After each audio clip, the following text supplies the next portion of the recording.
ya el poder no se lo están disputando el PRI y el PAN contra Morena, sino ya esta es una campaña del miedo contra la campaña de la ira. Este es el Chapucero, arrancamos.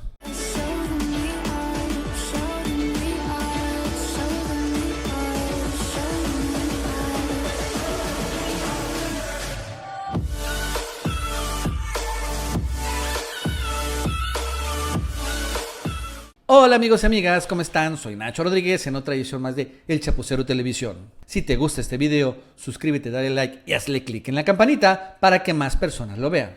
Contrario a lo que todos dicen, podemos definir que las actuales campañas se han transformado en campañas ya no políticas ni siquiera entre partidos o candidatos, sino son campañas de emociones. Porque aunque todo el mundo le encanta hablar de sus propuestas y todo el mundo diga es que hay que pensar y razonar su voto, lo cierto es que la gente cuando vota con el corazón. La gente vota con las emociones. Muy pocas veces razona su voto. Muy pocas veces la gente dice creo que esta propuesta es correcta. No, señores, eso casi no pasa. Y no solo no pasa en México, no pasa en todo el mundo. Es por esa razón que realmente las propuestas acaban siendo intrascendentes ya para el final de las campañas. Y si bien hay algunas que pegan y se debaten, por ejemplo en este caso la propuesta de la amnistía, la de echar atrás el tema del nuevo aeropuerto, la reforma energética, etcétera. Pero lo cierto es que a la gente no le importa mucho esto, porque lo que domina las preferencias electorales son las emociones. Y entonces vale la pena ver cuáles emociones están ahorita en campaña. Y son por el lado del PRI y por el lado del PAN, están haciendo la famosa campaña del miedo. Los 2 años. Cada 2 años Resulta que soy un fiasco. va a haber una consulta para que los ciudadanos decidan si quieren o no que continúe el presidente. Imagínese cómo se va a poner esto. Tengo miedo. Elige miedo o miedo. Esa es la emoción que ellos quieren instaurar en la psique colectiva del mexicano. El miedo. Porque sí, la gente vota por miedo. Y se ha demostrado aquí en México en 2 ocasiones, en 2 elecciones presidenciales. Y quieren que otra vez sea una tercera elección presidencial.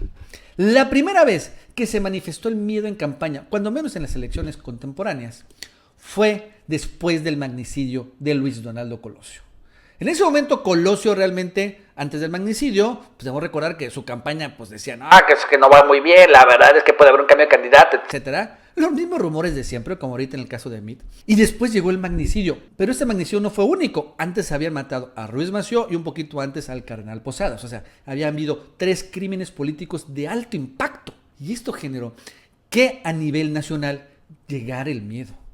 El miedo se instauró en la psique colectiva y no fue una campaña política como tal, no hubieron spots de Guerra Suiza ni nada por el estilo, sino hubo obviamente eventos de violencia que afectó finalmente también al PRI. Y fue por esta razón que Ernesto Zedillo, un candidato súper gris, pero muy similar a José Antonio Meade, incluso creo que todavía más gris que José Antonio Meade, un economista también como José Antonio Meade, que realmente no tenía nada de carisma, aún así acabó ganando y barriendo a la oposición. Él ahorita tiene el récord del candidato más votado. Estamos hablando del 94, todavía menos gente, menos padrón electoral. Él sacó 17 millones de votos. Mientras Diego Fernández Ceballos, que hizo un espléndido debate, solo sacó 9 millones, por eso también es interesante cómo ahorita hace muy amplio, ¿no?, el tema del debate cuando realmente no afectó nada. Y Cuauhtémoc Cárdenas, en esta segunda vez que fue, solo sacó 5.8 millones de votos. Entonces, lo cierto es que fue la primera vez que se activó el miedo electoral y favoreció tremendamente al PRI.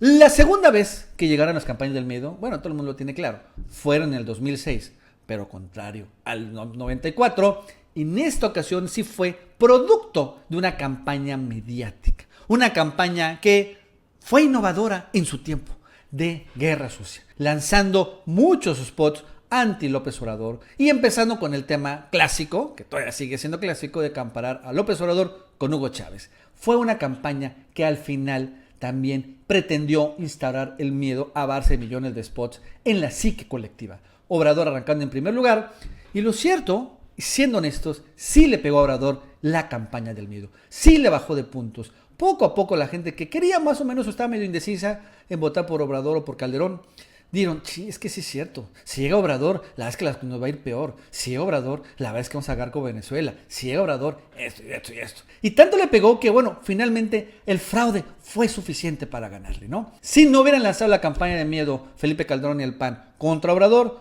ningún fraude hubiera sido suficiente para quitarle el triunfo a López Obrador, pero la verdad es que sí fue exitosa esta campaña del miedo.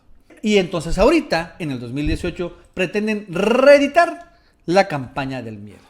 Pero a diferencia del 2006 y también a diferencia del 94, ahora hay otro sentimiento, más bien dicho, otra emoción.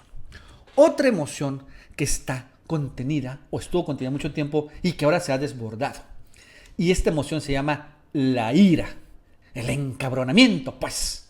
Esta es una emoción también igual o más poderosa que el miedo y que también ha dominado la campaña de López Obrador.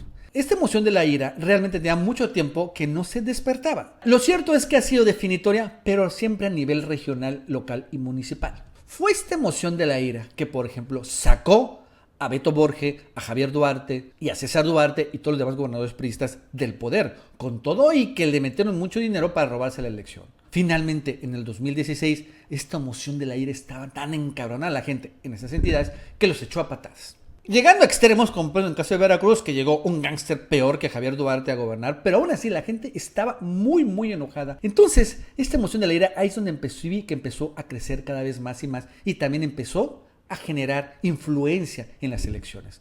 Pero a nivel nacional realmente no se había despertado el tigre, vamos a llamarle así. ¿Cuándo empezamos a ver que se desbordara la ira? Fue gracias al gasolinazo. Ahí fue cuando la ira, contenida por años de abusos, empezó a desbordarse. Debo recordar, un día después del gasolinazo, 2 días después, que se implementó este realmente muy, muy abusivo aumento en el 2017, precisamente con José Antonio Meade como papá del gasolinazo, cómo la ira empezó a desbordarse en las calles. Cómo el gasolinazo, la molestia ciudadana en redes, empezó a traducirse en algo, ahora sí, saqueos, en violencia incluso, en inestabilidad política, en crisis económica incluso, ¿no? Esta ira empezó a dominar todo México. Y en ese momento me acuerdo, Obrador iba bien, pero no iba tan bien. Morena todavía estaba empezando, y si bien López Obrador estaba en primer lugar de las encuestas, pues no tenía una gran ventaja, y Morena, como partido, tenía una intención de voto igual o peor que el PRD. Pero Obrador fue el que verdaderamente capitalizó esa ira. Y debemos recordar cómo Obrador hacía videos y videos cuando iba a la gasolinería y veía cómo estaba subiendo el precio de la gasolina. Y en ese momento la gente enojada con Peña Nieto, con el gobierno obviamente, empezó a ver que Obrador siempre tuvo la razón. De que al final la reforma energética, contrario a lo que dijo Peña Nieto de que iban a bajar las gasolinas, al final estaban subiendo. Y él, Obrador, lo había dicho. Y entonces él empezó a capitalizar esta ira. Entonces la gente enojada con Peña empezaron a ver que la forma de desquitarse con Peña era apoyando a López Obrador. Y a partir de ese momento, Morena como partido empezó a subir y a subir y a subir como la espuma. En Estado de México, Morena está en 4º lugar y Delfina también. Pero gracias a esta ira contenida y desbordada, en Estado de México empezó a subir y subir y subir y subir, tanto que llegó al primer lugar a las encuestas. Y al final el PRI tuvo que hacer una mega operación para robarse la elección. Y bueno, tuvieron éxito en eso, pero les costó mucho, sangre, fuego y mucho dinero. Pero todavía la ira ha sido creciente desde el momento que ya Obrador es candidato presidencial, pero ha aguantado mucha guerra sucia. Y esta guerra sucia, lo único que la gente es que la enoja más. Esta guerra sucia lo único que hace es que la ira crezca todavía más, la emoción de la ira todavía sea más dominante. Y es que, por ejemplo, al Obrador le han sacado desde el tema de Rusia, le han sacado el tema de las POTS de guerra sucia, lo de la niña bien, lo de JJ Rendón, lo de las encuestas chayoteras, lo de la avioneta, le han sacado lo de AMLO en Milenio, le han sacado todo eso. Y todas esas cosas de guerra sucia que son muy claras, son estrategias electorales, lo único que hace es que los simpatizantes de Obrador se enojen más. Y aquellos indecisos que dicen, no no sé si con Obrador las cosas van a ser igual, pero ven claro toda la guerra sucia que le lanzan. Dicen, ¿por qué no dejan en paz a López Obrador? ¿Por qué tanto miedo tienen que sacarle millones de spots de guerra sucia? ¿Tanto miedo tienen que compararlo a cada nada con Venezuela? O sea, eso realmente la gente le enoja y en serio. Y entonces el sentimiento, más bien dicho, la emoción de ira se ha venido acumulando y acrecentando. El miedo contra la ira. Ese se están definiendo en las campañas. Y yo honestamente creo que ahorita la ira es mucho más fuerte, grande y poderosa que el miedo. Porque la gente ahorita, yo no creo en este momento, a 70 días de la elección, que tenga tanto miedo de que Obrador llegue a la presidencia. Todavía no lo tengo claro. Sin embargo, no podría descartar que eventualmente, a través de millones de spots, la gente podría activarse un poco de miedo. Sin embargo, ahorita que redes sociales, cuando lanzan tanta guerra sucia, lo que crece más es la ira. La ira de que, rayos, otra vez estos están lanzando guerra sucia contra López Obrador. Y ese sentimiento es más poderoso, creo, que el miedo. Bueno, amigos y amigas, eso es todo por el día de hoy. Si te gustó este video, suscríbete, dale like para que más personas lo vean. Que tengas un buen día y nos vemos en el próximo video.